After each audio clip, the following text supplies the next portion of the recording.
ఒక మంత్రం చేస్తున్నాడు అంటే ప్రార్థనా శ్లోకం ఉంటుంది దానికి. ఏదో గాయత్రి చేశాడు అనుకోండి, ముక్తా విద్రమహేమనీల ధవళ ఛాయైర్ముఖైస్త్రీక్షణై అన్నాడు అనుకోండి, ఇలా కూర్చునేటప్పటికీ గాయత్రి పరదేవత యొక్క పాదములు కనపడాలి అంతే. ఇక మళ్ళీ మనసుకి అయిపోయింది, నువ్వు బయటికి రావచ్చు. అందుకే ఓ మంత్రం ఉంటుంది, బ్రాహ్మణేభ్యో అనుజ్ఞాత గచ్చదేవి యథాసుఖంబో గాయత్రి మాత, నువ్వు వెళ్ళిరామ్మ అని. అది చెప్పే పర్యంతము దృష్టక్కడే ఉండాలి. నేను ప్రార్థనా శ్లోకం చెప్పేసి ఇలా కూర్చోవడం ఒకటే మిగిలి నా మనసు పరిపరి విధముల పరిభ్రమిస్తోంది అనుకోండి. పచ్చిమిరపళ్ళు వచ్చే రోజులు గుమ్మడికాయ ఎక్కడన్నా దొరికితే ఒడియాలు పెట్టుకోవచ్చు, ఒకసారి రైతు బజార్కి వెళ్దాం ఏంటని ఆలోచిస్తోంది అనుకోండి. ఇందుక గాయత్రి కాల్సిన మంత్రం చేసేటప్పుడు, జపం చేసేటప్పుడు అసలు శరీరావయవములు ఏవీ కదలకూడదు. అప్పుడు దీపం కుందులో నూనె వేసుకోవడం, ఒత్తులు వేసుకోవడం, అగరత్తులు పెట్టుకోవడం, పూజా సంభారాలు దగ్గరికి తీసుకుంటూ జపం చేసేయడం అలా చేయకూడదు. జపం చేస్తున్నాడని గుర్తు ఏమిటంటే శరీరావయవములు కదలరాదు. ప్రార్థనా శ్లోకం చేశాడంటే ఇంకంతే, జపంలో అలాగే కూర్చోవాలి.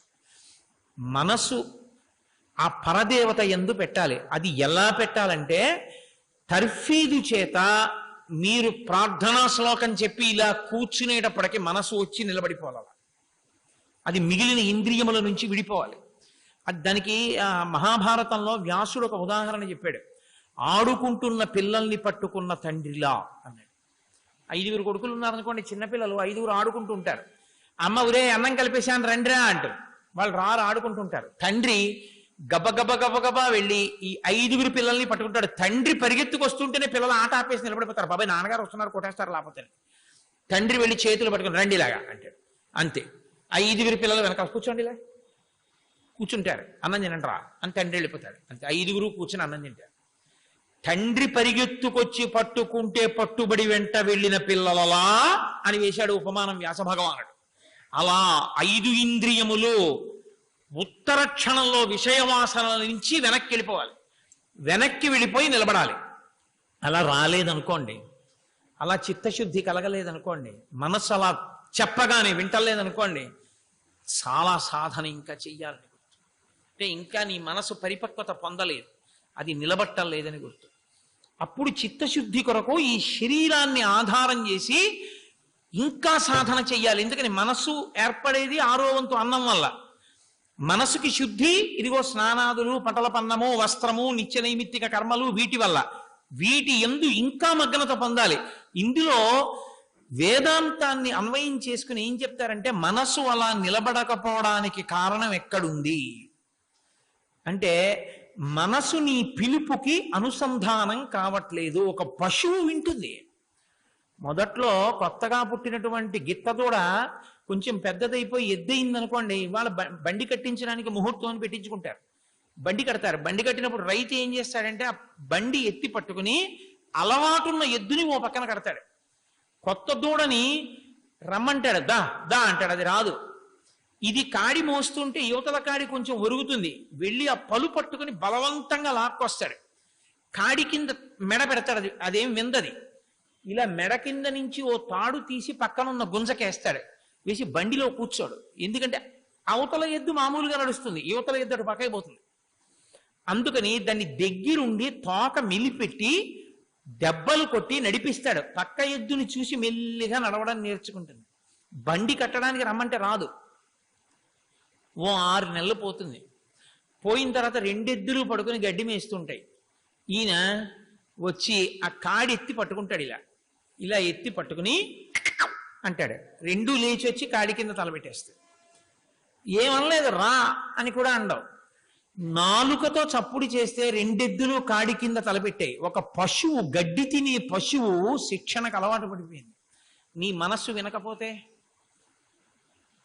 రమ్మన్నప్పుడు రాకపోతే వెనక్కి అంటే చిత్తశుద్ధి లేదు. ఇంకా చాలా సాధన చెయ్యాలి. అందులో అరే మనకి వయసు అయిపోతోంది, రోజులు గడిచిపోతున్నాయి, ఈ మనసు లొంగట్లేదంటే ఒకటే కారణం, గత జన్మలలో చేసినటువంటి పాపరాశి చాలా విశేషంగా ఉంది. అందుచేత చిత్తమునకు శుద్ధి కలగట్లేదు, అది నిలబట్టలేదు. ఇప్పుడు ఆ పాపములను చాలా తొందరగా కడగాలి. తర్వాత అసలు భగవంతుని విషయం ముందు కడిగితే కదా, ఇల్లు కడిగితే కదా అన్నం పెట్టడం. ఇల్లే కడగపోతే అన్నం ఏమిటి ఇంకా. కాబట్టి ముందు శుద్ధి చెయ్యాలి. ఈ చిత్తమునకు శుద్ధి కల్పించేటటువంటి ప్రయత్నంలో చాలా వ్యగ్రతతో చేసేటటువంటి వ్రతాన్ని కృచ్ఛ్రవ్రతము అంటారు. దానిలో శరీరాన్ని చాలా శోషింపచేస్తారు. పంచాగ్నిహోత్ర తపస్సు అని మీరు వినుంటారు. అంటే 4 వేపులా అగ్నిహోత్రం పెట్టుకుని మధ్యలో కూర్చుంటారు. కూర్చుని సూర్య భగవానుడి వంక కన్నార్పకుండా చూస్తూ మనసును నిలబెడతారు. శరీరం శోషించిపోతుంది అనమాట. ఉపనిషత్తు ఒక మాట చెప్పింది, నువ్వు అలాంటివి చెయ్యలేవు, చెయ్యకూడదు కూడా. సాధన అంత స్థాయిలో చేయడానికి మనం సరిపోం. నేను ఏదో అన్నాను కదా అని మీరు ఎవరు చేసే ప్రయత్నం చేయకూడదు. జ్వరం వచ్చినప్పుడు పంచాగ్నిహోత్రమే అన్నారు. జ్వరం వచ్చినప్పుడు భగవన్నామని చెప్పుకోగలిగితే పంచాగ్నిహోత్ర తపస్సే. ఒంట్లో వేడుంది కాబట్టి. పరమాచార్యకి ఒకప్పుడు 104 జ్వరం వస్తే ఆయన ఎండలోకి కూర్చుని భగవన్నామం ప్రణవం జపం చేశారు. నాకు ఇది పంచాగ్నిహోత్ర తపస్సు, నాకు ఇలాంటి అవకాశం మళ్ళీ ఎలా వస్తుందని అడిగారు మహానుభావుడైన. కాబట్టి కృచ్ఛ్రవ్రతము అంటే శరీరాన్ని చాలా తీవ్రంగా శోషింపచేస్తారు. శోషింపచేసి మనసుని వశం చేసుకుంటారు. ఈ వశం చేసుకునే ప్రక్రియలో ఉద్వేగ కారణములను గుర్తిస్తారు. మనసుకి ఉద్వేగం ఉంటే కదా పరిగెడుతుంది. ఈ ఉద్వేగము దేని వలన కలుగుతోంది చూసి దాన్నన్నింటినీ తీసేస్తారు. అన్నంలో ఉప్పు తీసేసే కారణాల్లో అదొకటి. ఉప్పు అన్నంలో ఉండి లోపలికి వెడితే మనసు చాలా తొందరగా పరిగెడుతుంది. ఉప్పు తగ్గించేశారనుకోండి, ఉప్పు తీసేసి అన్నం తిన్నారనుకోండి, ఉప్పు లేని అన్నం తింటే మనసుకు ఉండేటటువంటి చాంచల్యము తగ్గిపోయి శుద్ధి కలుగుతుంది దానికి. అంటే ఆయుర్వేదంలో కూడా ఉప్పు తగ్గించమని చెప్పడానికి కారణం అదే. సరే, ఇప్పుడు డాక్టర్లు కూడా ఉప్పు తగ్గించుకోండి అని చెప్తున్నారు, అది వేరు మాట అనుకోండి.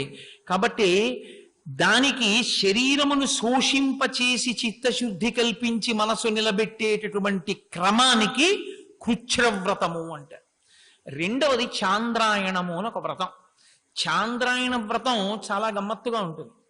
అందులో ఏం చేస్తారంటే, ఈ శరీరానికి ఇంత బలం, మనసుకి ఇంత బలం ఎక్కడి నుంచి వచ్చాయి? అన్నం వల్ల వచ్చాయి. అన్నం తింది, బాగా ఒంటికి శక్తి పట్టింది. ఆ శక్తి వలన ఒళ్ళు మనసు రెండు ఏకమయ్యాయి. ఇది ఏం చెప్తే అది అనుభవించడానికి దీనికి ఓపిక ఉంది. అందుకని దాన్ని కూడా పవిత్రం చేయడానికి ఏం చేస్తారంటే, ఒక్కొక్క తిథి యందు ఒక్కొక్క కబళం తగ్గించుకుంటూ వెళ్ళిపోతారు. ఇందులో 2 పద్ధతులు ఉంటాయి. ఒకటి నల్లచీమ పద్ధతి, ఒకటి గోధుమ గింజ పద్ధతి అని 2 పద్ధతులు. అంటే తేలికకు గుర్తు పెట్టుకోవడానికి, అంటే మనం ఎలాగో చేయలేమనుకోండి, అవన్నీ గుర్తు పెట్టుకుని చేసే వాళ్ళ కోసం అని తేలిక మార్గంగా ఆ పేర్లు పెట్టారు దానికి. ఒకటి నల్లచీమ పద్ధతి, ఒకటి గోధుమ గింజ పద్ధతి అంటారు. నల్లచీమ నడుస్తూ ఉంటుంది, పెద్ద పెద్ద నల్లచీమలు ఎడుతూ ఉంటాయి, మీరు ఎప్పుడు చూసి ఉంటారు. దాని మొదటి భాగం చాలా లావుగా ఉంటుంది. మధ్యలో చూస్తే అరే ఇంత సన్నగా ఉంది, వెనక భాగాన్ని ముందు భాగాన్ని ఇంత సన్నటి భాగం ఎలా పట్టుకుందిరా అనిపిస్తుంది. మళ్ళీ వెనక భాగం లావుగా ఉంటుంది.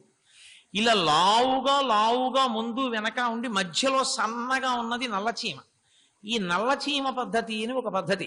అందులో ఏం చేస్తారంటే, పౌర్ణమి నాడు రుచితో సంబంధం ఉండదు. రుచితో సంబంధం లేకుండా ఆ పాత్రలో ఏ పదార్థాలు ఉన్నాయో అవి రజోగుణ తమోగుణ భూయిష్టమైన పదార్థములు ఉండవు. వాటిని కలిపేస్తారు. అంటే ఏదో పప్పన్నం కూరన్నం అలా కాదు, కలిపి 15 కబళములు తింటారు. 15 ముద్దలు తింటారు పౌర్ణమి నాడు. ఆ తర్వాత నుంచి పౌర్ణమి తర్వాత ఏమొస్తుంది? పాడ్యం వస్తుంది. ఆ తర్వాత తిథికి 1 ముద్ద తగ్గిస్తారు, 14 ముద్దలు. ఆ తర్వాత విధియకి 13 ముద్దలు, తదియకి 12 ముద్దలు, సవితికి 11 ముద్దలు. ఇలా ఒక్కొక్క ముద్ద తగ్గిస్తూ అమావాస్య దగ్గరికి వస్తారు. అమావాస్య దగ్గరికి వచ్చేటప్పటికి ఇక ముద్దలు ఉండవు.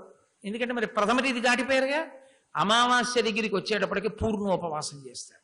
అసలు ఇక అన్నం మెతుకు ముట్టుకోరు. చాంద్రాయణ వ్రతం చేసే వాళ్ళకి మాత్రం ఒక్క అమావాస్య ఉపవాసం, ఏకాదశి ఉపవాసం ఉండవు. అమావాస్య పూర్ణోపవాసం చేస్తారు. అమావాస్య పక్కన ఉన్న పాడ్యమి నాడు మళ్ళీ 1 ముద్ద తింటారు. విధియ 2 ముద్దలు, తదియ 3 ముద్దలు, సవితి 4 ముద్దలు, పంచమి 5 ముద్దలు, షష్ఠి 6, సప్తమి 7, అష్టమి 8, నవమి 9, దశమి 10, ఏకాదశి 11, ద్వాదశి 12, త్రయోదశి 13, చతుర్దశి 14, పౌర్ణిమ మళ్ళీ 15 ముద్దలు తింటారు.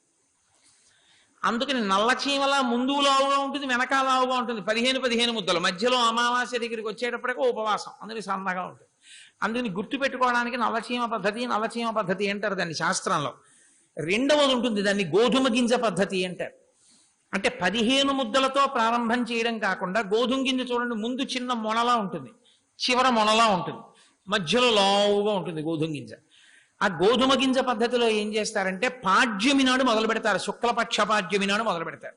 శుక్లపక్ష పాడ్యమి ఒక్క ముద్ద, అదేంటి కృష్ణపక్ష పాడ్యమి నాడు మొదలు పెడితే అంటే పౌర్ణమి ముందుకు రావాలి, పౌర్ణమి ముందుకు వచ్చేటట్టుగా పాడ్యమి నాడు ఒక ముద్ద, విధియ నాడు 2 ముద్దలు, తదియ నాడు 3 ముద్దలు, చవితి నాడు 4 ముద్దలు, అలా వెడుతూ చతుర్దశికి 14 ముద్దలు, పౌర్ణమి దగ్గరికి వెళ్ళేటప్పటికి 15 ముద్దలు. అంటే అక్కడ ముందు చిన్న కొనల ఒక్క ముద్దతో మొదలవుతుంది, మధ్యలోకి వెళ్ళేటప్పటికి లావుగా ఉంటుంది, అంటే 15 ముద్దలు. మళ్ళీ అక్కడి నుంచి తగ్గించుకుంటూ వచ్చేస్తారు. కృష్ణపక్షంలో ఒక్కొక్క ముద్ద బహుళపక్షం తగ్గిపోతుంది. చివరకు వచ్చేటప్పటికి అమావాస్య, మళ్ళీ చిన్న కొన ఉంటుంది, అంటే ఉపవాసం. అందుకని దాన్ని గోధుమ గింజ పద్ధతి అంటారు. ఇందులో చంద్రుడి యొక్క వృద్ధిక్షయాల్ని ఆధారంగా చేసుకుంటారు. చేసుకుని ఒక్కొక్క తిథికి 1 ముద్ద, 2 ముద్దలు, 3 ముద్దలు, 4 ముద్దలు అంతే. అలా తిని ఏం చేస్తారంటే ఈ శరీరమునకు అన్నాన్ని తగ్గిస్తారు. అన్నాన్ని తగ్గించేసి ఊపిరిని వశం చేసుకుంటారు. అంటే ఊపిరి విపరీతమైన వేగం పొందకుండా చూసుకుంటారు. కామము కానీ క్రోధము కానీ ఈ రెండిటిలో ఏది కలిగిన ఊపిరి యొక్క వేగం పెరుగుతుంది.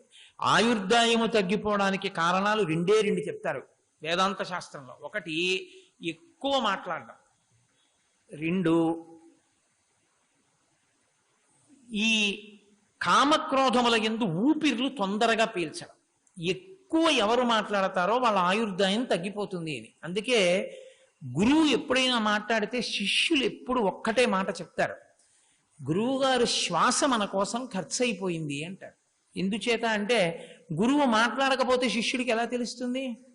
శాస్త్రం చదువుకున్నవాడు ఆయన, చదువుకోని వాళ్ళు వీళ్ళకి తెలియాలంటే ఆయన చెప్పాలి. ఆయన చెప్పడంలో మాట్లాడడంలో ఆయన ఆయుర్దాయం క్షీణించిపోతుంది. ఆయన శ్వాస మా కోసం పెట్టారు, శ్వాస ఊపిరిని మా కొరకు పెట్టాడు కాబట్టి ఆయన్ని మేము రక్షించుకుంటా ఉంటారు. అందుకు శుశ్రూష వచ్చింది గురువు, అందుకు ఆయనకి ఖేదపడకుండా కాపాడుకుంటూ ఉంటారు. సరే, అందుకని మౌనము అన్నది రావడానికి కారణాల్లో అదొకటి. మౌనవ్రతం చేస్తుంటారు. అసలు వేదాంతమునందు ఒక మాట ఉంది, మౌనవ్రతాన్ని కానీ శాస్త్రీయంగా చేసిన వాళ్ళకి శంఖనాదం, వీణానాదం, మెరుపులు వినపడి కనపడతాయి. పరమాచార్య స్వామి వారు అనుభవిస్తూ ఉండేవారు. మౌనము ఆత్మసాక్షాత్కారమునకు చాలా దగ్గరగా తీసుకెడుతుంది అని. ఆ మౌనవ్రతం చేయడం రావాలి, అది ఆ సిద్ధాంతాన్ని పట్టుకుని జాగ్రత్తగా చేయవలసి ఉంటుంది. కాబట్టి కృచ్ఛ్ర చాంద్రాయణ వ్రతము అన్న వ్రతం చేస్తారు. ఆ వ్రతం చేసినప్పుడు ఏం చేస్తారంటే ఆహార శుద్ధి చేత ఊపిరిలను నియంత్రించి మనసుని నిలబెడతారు. ఊపిరి మీరు వేగంగా తీస్తున్నారనుకోండి, మనసు చాలా తొందరగా పరిగెడుతుంది. ఊపిరిని మీరు మెల్లగా తీస్తున్నారనుకోండి, మనస్సు నిలబడుతుంది. అందుకే పూజ దగ్గరికి వెళ్ళగానే ప్రాణాయామం చేయిస్తారు. మీరు అందుకే చూడండి, ఉత్తిష్టంతో భూత పిశాచాహ ఏతే భూమి భారకాహ అని ప్రాణాయామ్య అని ప్రాణాయామం చేసి ఒక ముక్కు మూసి 2వ ముక్కులోంచి తీసి కుంభకం చేసి దాన్ని మళ్ళీ యువతల ముక్కులోంచి విడిచిపెడతారు. తర్వాత ఊపిరిని మెల్లగా తీస్తూ పూజ చేస్తే ఏమవుతుందంటే మీ మనస్సు నిలబడుతుంది. ఎందుకంటే మనస్సుతో మీరు చేసినదేదో అది ఈశ్వరుడు పుచ్చుకుంటాడు. అదే ఊపిరి గబగబ గబగబ తీశారనుకోండి, మనస్సు కదిలిపోతుంది, వెళ్ళిపోతుంది ఇంకో చోటికి. అందుకే కోపం జాస్తిగా వచ్చిందనుకోండి, మనసు కదిలిపోతుంది. కోరిక చాలా తీవ్రమైందనుకోండి, మనసు కదిలిపోతుంది. కామము క్రోధమును ఆపాలనుకోండి, ఇంద్రియములను వశం చేసుకోవాలనుకోండి, శరీరమునకు అన్నం తగ్గిస్తారు, ఊపిరిని నియంత్రిస్తారు ప్రాణాయామంలో. అందుకే ప్రాణాయామం నేర్పేటప్పుడు అందరినీ కూర్చోబెట్టి మనందరం 30 మాటలు ప్రాణాయామం చేద్దాం అనకూడదు, తప్పది. ఎందుకనంటే మీరు చూడండి, పేడియాట్రిక్ డోస్ అని ఒకటి ఉంటుంది. పెద్దవాళ్ళకి ఇచ్చేటటువంటి మందు పిల్లలకి ఇవ్వరు. పిల్లలకి ఇచ్చేటటువంటి డోసేజ్లో దాంట్లో సాంద్రత తగ్గుతుంది. పెద్దవాళ్ళకి ఇచ్చేది వేరుగా ఉంటుంది. ఎక్కడికి వెళ్ళినా అలా ఉంటుంది. వేదాంతంలో కూడా ప్రాణాయామం అందరూ ఒకలా చేయలేరు. ప్రాణాయామం చేసేటప్పుడు మనిషి శక్తిని బట్టి ఉంటుంది. అందుకే యోగాచార్యులు అది తెలిసి ఉంటారు. వీడి శక్తి ఎంత ప్రాణాయామం వీడు చెయ్యగలడు చూస్తారు. అన్ని ప్రాణాయామాలే చేయించాలి. అది కానీ దాటి చేశారనుకోండి పిచ్చి వస్తుంది, మతిభ్రమణం వస్తుంది, హెల్యూసినేషన్స్ అంటారే అవి వస్తాయి. నేను మామూలుగా చెప్తున్నాను అనుకుంటున్నారేమో, నేను పతంజలి యోగ భాష్యం నుంచి చెప్తున్నాను. కాబట్టి ప్రాణాయామం చేయించేటప్పుడు ఎవరి సత్తా ఎంత, ఎవరి శక్తి ఎంత తెలిసి చేయించాలి. లేకపోతే ఏదో మిడిమిడి జ్ఞానంతో వైద్యం చేసేసినట్టు ఉంటుంది. వైద్యుడు అంటే ఆయన ఎంతో చదువుకున్నాడు, ఆయన అంత చదువుకున్నప్పుడు ఆయన వైద్యం చేస్తాడు. అది కూడా పెద్ద డాక్టర్ గారి దగ్గర కూర్చుని ముందు చేసి అప్పుడు వైద్యం చేస్తాడు. అంతేగాని ఏదో నువ్వు 4 విషయాలు, ఇక్కడ గుండెకాయ ఉంటుంది, దాని కింద కడుపు ఉంటుంది, పెద్ద ప్రయాలు ఉంటాయి, చిన్న ప్రయాలు ఉంటాయని తెలిసి నేను చేసేస్తానంటే వైద్యం ప్రాణాలు పోతాయి అవతల వాడికి. అలా చేయకూడదు. యోగము కూడా అంతే. యోగశాస్త్రం చేత ఆరోగ్యాన్ని నిలబెట్టుకోవడము అంటే అంత జాగ్రత్తగాను చేయించమనే భాష్యాలు. కాబట్టి ప్రాణాయామం తెలిసి శరీరాన్ని సాత్వికాహారంతో పెట్టి నిలబెట్టి ప్రాణాయామం చేస్తే మనసు నిలబడుతుంది, చిత్తమునకు శుద్ధి కలుగుతుంది. ఇప్పుడు ఇంత ప్రయత్నం దేనికి చేయడం? సరే, ఇదంతా చాలా పెద్ద విషయం ఉంటుంది. తపస్సులో అంతర్భాగంగా చిత్తశుద్ధి కొరకు చేసేటటువంటి పరిశ్రమ అనన్య సామాన్యం. అసలు కొన్ని వేల పుటల వ్యాఖ్యానం ఉంటుంది తపస్సు అనగా ఏమి అన్నదానికి. అబ్బో, భగవద్గీతలో కూడా అనుద్వేదకరం వాక్యం, అందులో తపస్సు అంటే ఇలా ఉంటుందని గీతాచార్యుడు వర్ణిస్తాడు. అంత కష్టపడి ముందు ఇంద్రియాల్ని, మనసుని, చిత్తాన్ని, అహంకారాన్ని, శరీరాన్ని వశం చేసుకుంటాడు. ఎందుకంటే జపం చేస్తే ఒకలా కూర్చోవాలి, ధ్యానం చేస్తే ఒకలా కూర్చోవాలి, పూజ చేస్తే ఒకలా కూర్చోవాలి, ఆచమనం చేస్తే ఒకలా కూర్చోవాలి. మీరు అన్నిటికీ ఒకలా కూర్చుంటారంటే సిద్ధించవు. దైవానుగ్రహాన్ని పొందాలంటే తపస్సు అంటే అన్ని నియమాలు ఉంటాయి. ఆ నియమపాలనం చెయ్యాలి. వేదభాష్యములను చూడాలి. ఓ, ఇలా చెయ్యవలసి ఉంటుందని అలా చెయ్యవలసి ఉంటుంది. అలా చేస్తే దాన్ని తపస్సు అంటారు. అంతేగాని నాకు చాలా పని ఉందండి, నేను ఇలా కూర్చొని ఆచమ్యాకేసి జుర్రు జుర్రు జుర్రుని తాగేసి అక్కడి నుంచి అంత నీళ్లు తెల్లేసి పూలు వేసి నానా అల్లరి చేసేసి మొగుడు పూజ చేసుకెళ్ళాడంటే పెళ్ళం అలోమని ఏడిచేలా చేసేసి వెళ్ళిపోకూడదు. అందంగా ఉండాలి పూజ చేస్తే. అలా ఉండి చేసి నీ చిత్తము శుద్ధి పొందితే ఒక ముక్కు గ్రంథంలోంచి వెళ్ళే ఊపిరి మారుతుంది యోగమనందు. దాన్ని శంకర భగవత్పాదులు సౌందర్యలహరిలో అసౌ నాసావంశస్తు హినగిరి వంశధ్వజపటి, దానికి లక్ష్మీధర వ్యాఖ్యలో చెప్తారు. అంత గొప్ప స్థితిని పొంది దేహము వశమై, మనసు వశమై, ఇంద్రియములు వశమైతే తండ్రి తీసుకొచ్చినట్టుగా వచ్చి ఒక చోట కూర్చుంటే అప్పుడు ఏమవుతుంది అని అడిగారు. తపసా జిజ్ఞాసస్య అన్నారు. అసలు ఈశ్వరుడు ఎక్కడున్నాడు రా? వాడు ఉన్నాడు అంటున్నారు, వాడు లోపల ఉన్నాడు, ఆకలేసేట్టు చేస్తున్నాడు, లోపల పదార్థం అయిపోతే ఆకలేస్తోంది, నీళ్ళు అయిపోతే దాహం వేస్తున్నాయి, ఇక్కడెక్కడో ఏదో తేడా వస్తే నిప్పిడుతోంది, వాడు లోపల ఉండి నిర్వహిస్తున్నాడు, బయట ఉండి నిర్వహిస్తున్నాడు, భూమి తిరుగుతోంది, సూర్యుడి చుట్టూ తిరుగుతోంది, ఋతువులు ఏర్పడుతున్నాయి, చెట్లు చిగరుస్తున్నాయి. ఇవన్నీ చేస్తున్నవాడు ఎవరు అని అనుమానం కలుగుతుంది. వాడిని పట్టుకోవాలన్నది జిజ్ఞాస. ఆ దర్శనమును పొందాలి. ఇప్పుడు శుద్ధి కలిగింది, చిత్తశుద్ధి, అధికారము. ఈ శరీరంతో, ఈ నేత్రములతో ఈశ్వర దర్శనమును పొందడానికి అర్హత పొందుతాడు. అర్హత పొందితే అటువంటి వాడు కూర్చుని ఉండగా అప్పుడు వేదాహమేతం పురుషం మహాంతం ఆదిత్యవర్ణం తమసస్తు పారే సర్వాణి రూపాణి విచిత్య ధీర నామాని కృత్వాభివదంత్యదాస్తే. ఈ మాంసనేత్రముల చేత చూడబడడానికి వీలుగా వాడు ఎలా చూడాలనుకుంటున్నాడో అలా పరమేశ్వరుడు దిగి వచ్చి వాడికి కనపడతాడు, దర్శనమవుతుంది. లేదా తన ఆత్మ యొక్క స్థితి తాను ఎరుకలోకి తెచ్చుకుంటాడు. అసలు సత్యమైనది అది దీన్ని తొడుక్కుందిరా, అది నేను, ఇది నేను కాదని తెలుసుకుంటాడు. అది తెలుసుకున్న ఉత్తర క్షణంలో తపస్సిద్ధిని పొందాడంటారు. ఆ చిత్తశుద్ధి పొందిన తరువాత ఆ జిజ్ఞాసతో బ్రహ్మమును తెలుసుకోవాలి, తెలుసుకోవాలి, తెలుసుకోవాలి, తెలుసుకోవాలి. దానికి ఆధారం స్వాధ్యాయం చేస్తాడు. స్వాధ్యాయం అంటే వేదాన్ని స్వరంతో అదే పనిగా చదువుతాడు, వేద భాష్యం చదువుతాడు, శిష్యులకి వేద పాఠం చెప్తాడు. అందుకే శ్రోత్రియం బ్రహ్మనిష్టం, ఎప్పుడు బ్రహ్మమునందు నిష్ఠుడై ఉంటాడు. అంత చేస్తే, అంత జిజ్ఞాసు అయితే ఈశ్వరుడు అనుగ్రహించి ఆత్మని ఎరుకలోకి తీసుకొస్తాడు. అప్పుడు అంతటా ఉన్న ఆత్మ ఒకటిగా కనపడుతుంది. మహాభారతంలో వ్యాస భగవానుడు అంటాడు, అప్పుడు ఎలా ఉంటుంది పరిస్థితి అని అడిగాడు.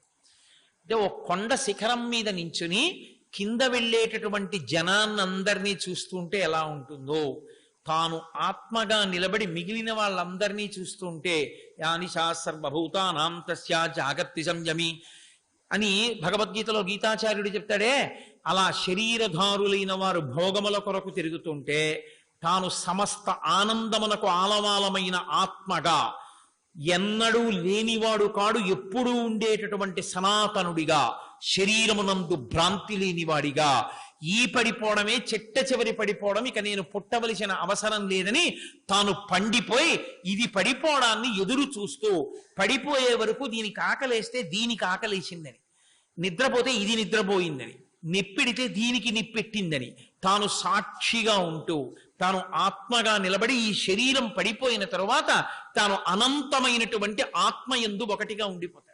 అప్పుడు ఇక మళ్ళీ పుట్టవలసిన అవసరం ఉండదు. ఆ స్థితికి చేరుకున్నవాడెవరో ఆయన్ని జీవన్ముక్తుడు అంటారు. మోక్షమును పొంది శరీరముతో ఉన్నాడు ఆయన. అలా కొంతకాలం ఉంటాడు, ప్రారబ్ధ కర్మ అయిపోయి ఇది పడిపోయే వరకు ఉంటాడు. దానికి పూర్వాంగమునకు తపస్సు అని పిలుస్తాడు. ఇంత పెద్ద కర్మ చేస్తే, ఇంత చిత్తశుద్ధి కొరకు ప్రయత్నం చేస్తే, నేను అంతా చెప్పానని మాత్రం మీరు అనడానికి వీల్లేదు. నేను అంతా చెప్పలేదని నేనే చెప్తున్నాను. ఎందుకంటే కొన్ని వేల పుటల వ్యాఖ్యానాలు ఉన్నాయి. నేను మీకు అందించే ప్రయత్నం మాత్రమే చేశాను. ఇలా ఉంటుంది సుమా అని దాన్ని పైనుంచి విహంగ వీక్షణం చేశాను. అసలు ఇంకా నేను లోతులకు వెళ్ళి మాట్లాడితే నేను కొన్ని నెలల ప్రసంగం చేయవలసి ఉంటుంది ఒక్కొక్క పుష్పం మీద.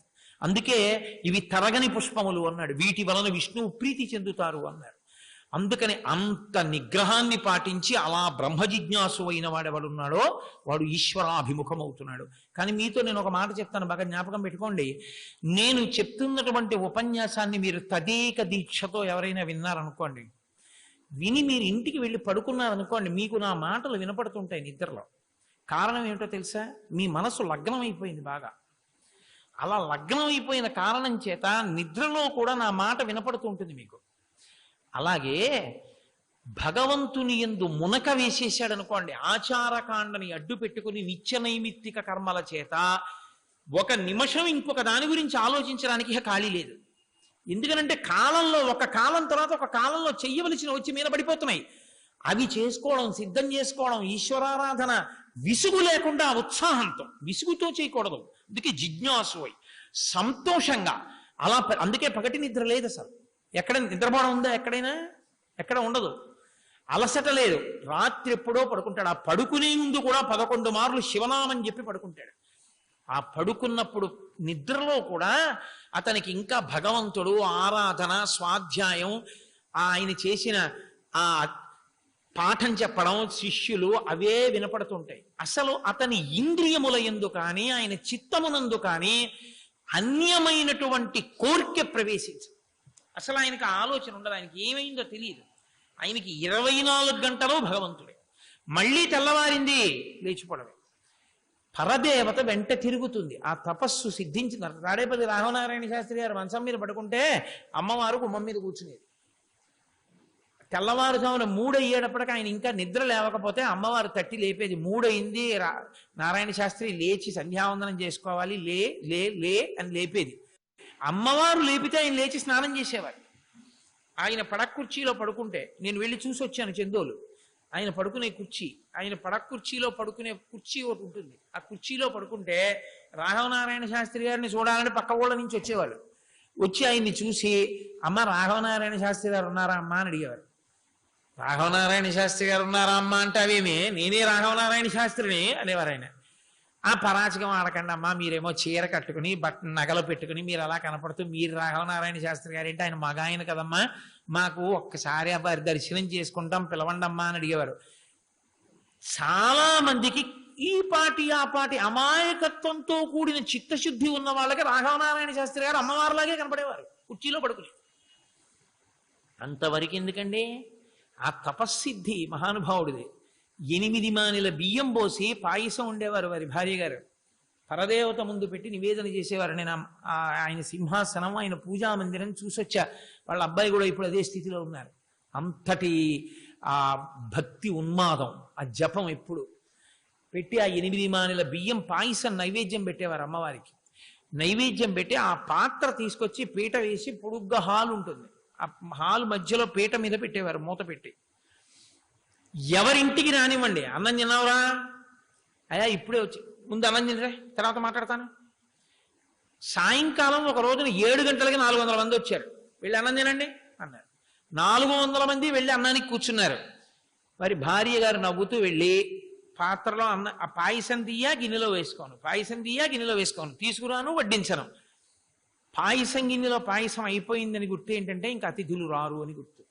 అతిథి వస్తానంటే పాయసం ఉండేది. ఇన్ని 100 మందికి పాత్రలోంచే వడ్డించేవారు. ఎప్పటివారో గారు రాఘవనారాయణ శాస్త్రి గారు, మొన్నటి వారు. కానీ రాఘవనారాయణ శాస్త్రి గారి నియమ పాలనం వింటే గుండెల మీద చెయ్యేసుకుని అలా ఉండిపోతారు. అలా ఉంటుంది. అంత నియమ పాలనం చేశారు, అంత తపస్సు చేశారు. పలికింది పరదేవత ఆయనకి. ఆయన ఇంట తిరుగుతూ ఉండేది బాల, గజ్జెల చప్పుడు వినపడుతూ ఉండేది అందరికీ. మీరు కావాలంటే నేను అబద్ధం చెప్పాను అనుకుంటే మీరు చెందోలు వెళ్ళి చూడొచ్చు, ఎంతో దూరం కాదు, తణుకు పక్కనే. ఇప్పటికీ మీరు ఆ ఇంటి దగ్గరికి వెళ్ళి చూడొచ్చు, అంతటి మహానుభావుడు. కాబట్టి అప్పటికీ ఇప్పటికీ సనాతన ధర్మంలో తపస్సు అంటే అంత గొప్పది. తపించుట, ఈశ్వరుణ్ణి చూడాలి, చూడాలి, వినాలి. వాళ్ళకి వినపడ్డాయి మంత్రాలు. అందుకని వాళ్ళు మీరు ఏ మంత్రం విన్నా కూడా ఋషి ఉంటారు. అందుకే ఋషి, దైవము, ఛందస్సు, మంత్రము, బీజాక్షరం 5 ఉంటాయి. ఆ ఋషులకు వినపడ్డాయి. ఆ వినపడ్డవన్నీ మంత్రాలుగా వచ్చాయి. అందుకని అంత పవిత్రమయ్యాయి మంత్రములన్నీ. మననాత్ త్రాయితే ఇతి మంత్ర, అది మననం చేస్తే చాలు శక్తినిస్తుంది, మననం చేస్తే చాలు రక్ష చేస్తుంది. అటువంటి స్థితిని పొందారు. కాబట్టి తపస్సు అంత గొప్పది. శ్రీ ఉమామహేశ్వర పరబ్రహ్మార్పణమస్తు. స్వస్తి.